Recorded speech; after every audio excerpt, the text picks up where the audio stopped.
G'day there guys, if it wasn't for movies, I would probably genuinely and legitimately go insane on long-haul flights here. Welcome back to another episode of r/Am I the A-hole? It's your host Markee. I want you to sit back, relax, and enjoy the episode today. Don't forget to tell me what you think about it down in the comments below.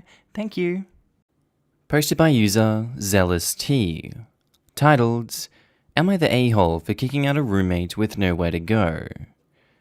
So almost 3 months ago, my boyfriend and I took in a friend that desperately wanted to move out of her parents' house. She couldn't afford a place without roommates and didn't want to move in with strangers. She is not permanently on the lease as F wanted to move somewhere else in January. A few days ago, we told her that we didn't want to live with a roommate anymore, so we gave her until the end of August to move out. She refused and said that she wouldn't move out until her license was reinstated, which is just under a month away. She has tried to find a place, but she's unable to afford a place without roommates and can't afford anything with roommates either. Her parents refuse to let her return home.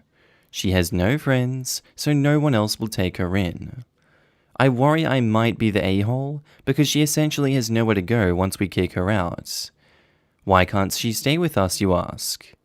She insults my physical appearance. She cannot cook anything but eggs and expects me to cook for her, yet complains that something is always wrong with my cooking. She expects me to be her personal driver without compensation for the month her license is suspended. She is extremely inappropriate towards my boyfriend, and finally, she is a constant negative presence, and we cannot go 1 hour without her complaining about something. For example, having multiple jobs during the pandemic. Am I the a-hole for kicking my roommate out because she is terrible to me, even though she has nowhere to go? Frequently asked questions. 1. Have you addressed any of your grievances with friends? Yes. I've tried, using neutral language, but the response is always excuses and unchanged behavior. We are worried that if we try to further discuss these issues, she will lash out. 2. How did she lose her license? A bad driving history and another traffic violation. And 3. Is she a tenant on the lease? Don't you have to give her X amount of notice? Well, she is not a tenant. She is listed as a known occupant on our lease. I kinda think too bad, so sad in this situation. Kinda sucks that she has no other options available to her, but that's kind of just life.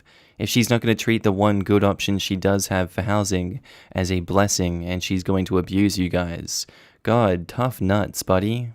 Go find someone else that does care. Not the a-hole. Not the a-hole, and get rid of her ASAP. She sounds extremely toxic and entitled. There is a reason why she has no friends, and if her family won't allow her back home even now, there are some major red flags. I'd also start being super careful with money, cards, etc., as she is being cornered, and you never know. Lock away any valuables, etc., and stop driving her around and feeding her. She is not your child. Honestly, no wonder why her parents won't let her go back to them. She probably used them even worse than she does with OP. OP definitely is not the a-hole if they want to get rid of her. Not the a-hole, where Negative Nancy lives next, and how she will obtain transportation and food for herself are a her problem, not a you problem. Research the legal guidelines involved with terminating someone's tenancy in your jurisdiction, and do it precisely by the book. Not the a-hole, you gave her a chance to harmonize, and it didn't work out. As long as you give her a bit of notice before she has to go, I don't see how you are being the a-hole. Update. Thanks to everyone that left advice for me on the original post.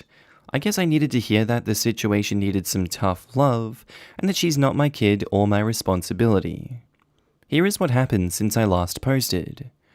I stopped cooking, cleaning, and driving for our now former roommate. She started to lecture me about keeping a clean house. I ignored her. She got mad at me for refusing to drive her around. I told her to get an Uber. Once I stopped cooking for her, her parents started dropping off home-cooked meals for her every night. About a week before the end of August, roommate was asked by her parents to move home and house sit for them while they were away on a trip. She jumped at the chance and moved most of her stuff, everything except the few things we found when we were cleaning up after her departure, back home. Around the same time, she managed to find a new place to rent. The rent was out of her original budget, and she would have to live with roommates, strangers, but she could finally see that she was running out of options and signed a lease there for the beginning of September. Once roommate's driver's license was reinstated about a week ago, she came back to our apartment to grab the rest of her stuff and to finally drop off the keys. She told me about her new place. She said she liked her roommates, but was miffed that she got the smallest room and her private bathroom didn't have a tub. As for my boyfriend and I, we've basically been on a high from roommate moving out. We are closer, less grumpy, and we're actually happy to be home now. The night roommate dropped off the keys, we ordered takeout and celebrated. Roommate tried to make contact between moving out and returning the keys, but every message from her was to ask a favor. I shut that down, and she hasn't contacted me, or, as far as I know, my boyfriend since she dropped off the keys. I haven't fully decided whether or not we're still friends, but I know that if her next message is asking me for a favor, the friendship is over. Freyat says, "Good job handling that. Stopping doing things for her made her move out without kicking her out with nowhere to go. Enjoy your place." Agreed, OP. You are definitely not an a-hole by just standing up for yourself. I can see how her entitlement happened. Her parents did her favors by spoiling her and continuing to deliver her meals daily. Enjoy your place. I want to congratulate you on your newfound happiness and freedom. Now you know to be careful who you decide to live with. Thanks. My boyfriend and I have agreed to never have another roommate again. Except pets, I assume. We're a little divided. We both love animals, but I've had pets my whole life, and there is a lot of responsibility that comes with a pet, and I don't know if we're ready for that yet. I'm leaning on the no for a few years side, but my boyfriend is more on the once we get a house side. Posted by user, Throwaway Am I the A-hole here? Titled, Would I be the a-hole if I outed my sister so my parents won't hate my fiancé? I, 27 male, lived with my 27 female fiancé, Annie, and recently my sister, Mia, came to live with us. Mia has never actually told me that she was a lesbian, but I've always kind of knew she was. Anyways, my parents asked if Mia could move in with us because she can't see her friends since they are high risk. I agreed, and Mia has been living with us. I've started to notice changes in her behavior around Annie. Mia has always been shy about her body, and at most will wear knee-length shorts on a very hot day, even with family. Now she's basically always in sports bras and booty shorts. It was odd, but I haven't lived with my parents in 6 years, so I don't know if she changed her home habits during the time that I was gone. I just brushed it off as a self-esteem boost and was proud of her. Then she got especially close to Annie. I assumed it was just admiration, but then it got super weird. She was sticking even closer to Annie, and it wasn't even like she was butting in on us when we were being romantic, but it was like she was trying to prevent romantic moments from happening by trying to direct Annie somewhere else. She would also leave the room or look sad when we kissed. I got the feeling that she had a crush on Annie. I confronted her about her feelings and told her that it was fine if she had a crush, but she was taking it way too far, and she denied it. Now my sister knows that I know she's a lesbian, because a few years ago I sent her one of those "if ex-friend was ever more than a friend" texts. She denied that they were more than friends. I told her that I'll always be here to support her and moved on. Things would stop for a while, then pick up. We would have this conversation, then the cycle would repeat. Annie figured out that Mia probably had a crush on her and was uncomfortable by the entire situation. A few weeks ago, Annie kind of sister-zoned Mia, and things just escalated. She openly flirted with Annie to the point where Annie didn't even want to be at home. We couldn't do anything romantic at home because she might see it and start openly bawling in her room. Mia was very cold to me and always snapping at me for small reasons. I had enough when she made breakfast for Annie and her, using the food I specifically bought for myself, and Annie walked out crying. I pulled her aside and told her that she needs to stop right now or I will kick her out. She acted like she didn't know what I was talking about again, so now I'm definitely kicking her out. The only problem is my parents. I can't just kick out my little sister and not tell them why. If I tell the truth, my sister will be outed, but if I tell the half-truth, like she made my fiancé uncomfortable, they'll hate my fiancé, because I can't actually explain what my sister did to make her uncomfortable without outing her. My sister deserves a chance to come out, and this isn't like I accidentally outed her either. Is getting herself outed a consequence of her actions, or would I be the a-hole? Edit. I'm just going to clarify why I can't say that the living arrangement wasn't working out. Like I said in the beginning, my parents are high risk, so she cannot see her friends at all. So if it just wasn't working out, they'd tell me to suck it up until the school year starts. If I didn't, I'd be the heartless jerk who doesn't want to let my sister have a social life. Second, I don't think they'd believe me in the first place because I've never had a problem with my sister. They would just assume I was covering for Annie. Again, gonna go with not the a-hole for a post like this. I feel like it's just serious predation by Mia and she needs to stop. If talking to her like a normal, rational adult isn't going to work, threatening her with being kicked out and then acting on it once she does it again is the way to go. Yeah, it sucks having no other options besides a high-risk family to go to once you're kicked out, but it also sucks not being able to do anything about a family member who is being a predator towards my fiancé. I can't say I would take this situation lightly if I was OP. I would be very uncomfortable with her actions and her refusal to stop. Life sucks, but you're out on the street now. Sorry to say. Not the a-hole. If you out your sister, you're the a-hole. If you don't kick out your sister, you're the a-hole. You're not the a-hole if you throw your sister out, thereby making your home a safe place once again for your fiancé, and don't out your sister to your parents. I suggest that you kick out your sister, and if your parents ask them why, tell them that she repeatedly overstepped boundaries and you're done with her disrespect and melodrama. You don't have to give details. You are not a child, and you can set boundaries with your parents too. In any other case, not giving my family details would be fine, but she's supposed to move out in a month anyways, and by kicking her out, I'd be depriving her of seeing her friends. They're going to want to know why, and if I don't say anything, then I would be hated, or they would assume it was my fiancé. My parents always assume the worst. I would frankly rather out my sister than be hated, or have my fiancé hated. I know that sounds a-holy, but I'm at a point where my sister is almost like a stranger to me, and I would rather out a stranger than lose my family. Anyways, I've been given many other good suggestions in the comments. Thank you so much for your suggestion anyways. Edit, y'all are right, not the a-hole. Harassers get what they deserve. Just to clarify your comments, while I agree that coming out is a private decision for the person, if the choice is the parents not accepting the decision or accusing OP of being cruel, why should OP have to suffer the consequences of her inappropriate behavior?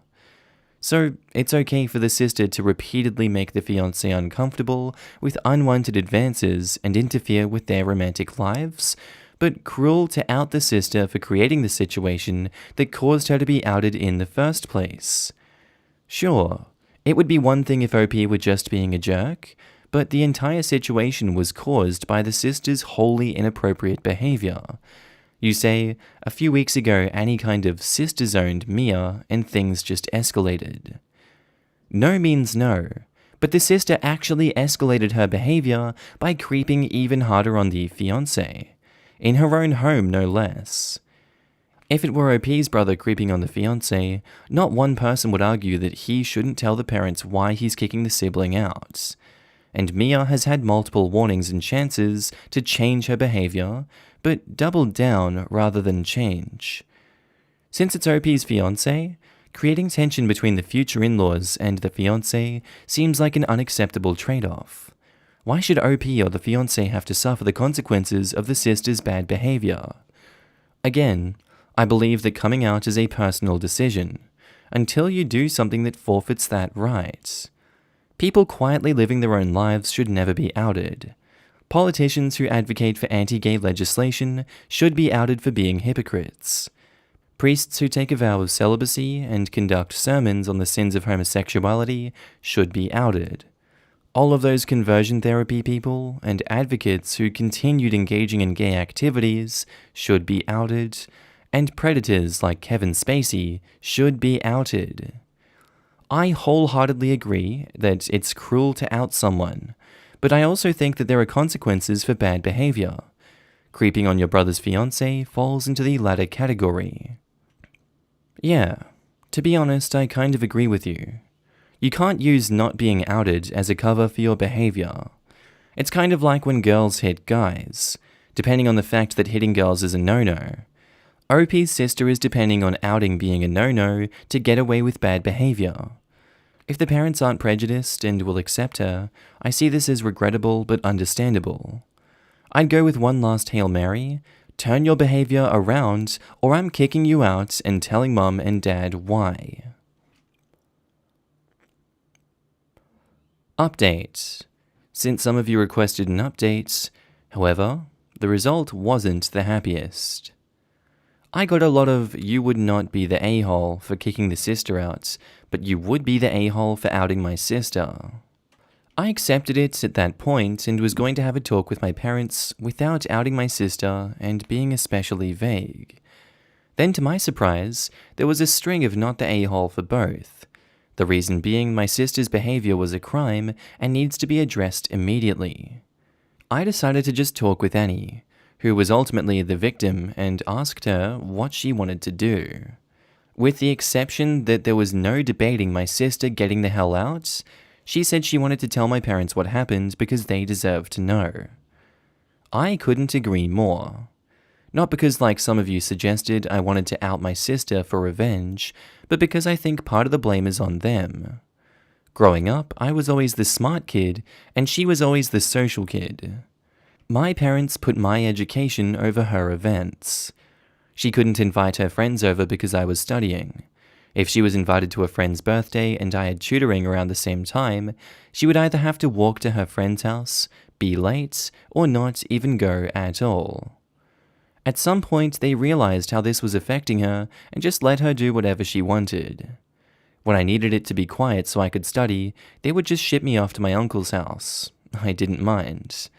My parents would let her do what she wanted, but they still gave me more attention. So yes, like some of you suggested, my sister definitely needs therapy. So we talked to my parents after we kicked her out. We told them what Mia did, and I think my dad believed us, but my mum didn't. This part is now all just being relayed from my parents. They went to my sister, and to my surprise, she came clean to everything. She admitted what she did was wrong, but she just couldn't stop herself, and she was so angry at me for getting all the attention all the time. I had all the good things, and she didn't.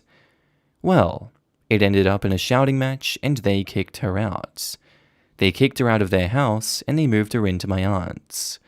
They gave her an ultimatum: either go to therapy or receive no financial support from them, with the condition that if she doesn't start therapy within the next 5 years, they will not be paying for her sessions. I think they should pay either way, but it's their money, so not my place to say anything. I haven't heard from my sister. She texted Annie to tell her she's sorry and asked to meet up, but she hasn't reached out to me. I probably wouldn't have responded if she did, though. I'll also be looking into getting therapy. Even if I'm angry at my sister and never want to see her again, I also feel like I lost her.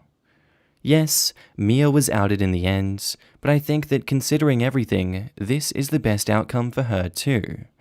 Thank you for all the responses. Just another boomer quotes. I decided just to talk with Annie, who was ultimately the victim, and asked her what she wanted to do. She said she wanted to tell my parents what happened because they deserve to know. This is being a good partner. Annie's feelings and thoughts on the matter were paramount to you, and they should be.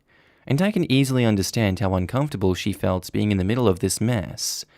Many families would have pointed their finger at her for being an instigator. There are some sick families out there. Yeah, I've seen way too many sick families would blame the victim for disturbing the peace in the family, and would do anything to stop people from disrupting their so-called peace. I'm glad OP and the family are one of the good ones and support Annie. Because like OP, by the end of the day, it was Annie who had been through a lot. I'm glad to see that Mia came clean in the end and that your parents supported you. However, I think it's pretty disgusting that Mia only apologized to Annie, didn't apologize to you, and also tried to meet up with Annie. How on earth did she think that was okay? Anyway, you have handled this situation with so much tact and grace. Best wishes to both you and Annie. Mia isn't past it. Like someone with a broken heart, she will use every avenue to get a chance again with the object of her affection. In her mind, if Annie meets with her, it's another chance to see her and prove how great she is. It's just another excuse that can end in Annie feeling harassed. Mia should be told bluntly that she needs to leave Annie alone and give her space, even if at family functions. Alright, that's where I think I'm going to end today's episode, guys. As always, I really do hope you learned something or just really enjoyed the posts that were put up today. Quick shout out to all my new and existing Patreon and channel members. You should be able to see your name on screen right now, and if you don't, then I don't think you're part of the club, and you really should join the club because it's a great club. And I want to thank every single one of you guys for supporting me in this journey. It really means so much to me, and I love you all so much for it. Thank you for helping me out. As you can tell, I'm now happy and healthy back in Australia. Thank God it's not cold like Ireland. I don't like wearing jumpers everywhere. I prefer the heat. Thank you very much. I know that's an unpopular opinion. Anyway, guys, I really do hope you enjoyed today's episode. I'll see you in the next one. Have a good day, night, sleep, whatever you're up to, and I'll see you later. Bye.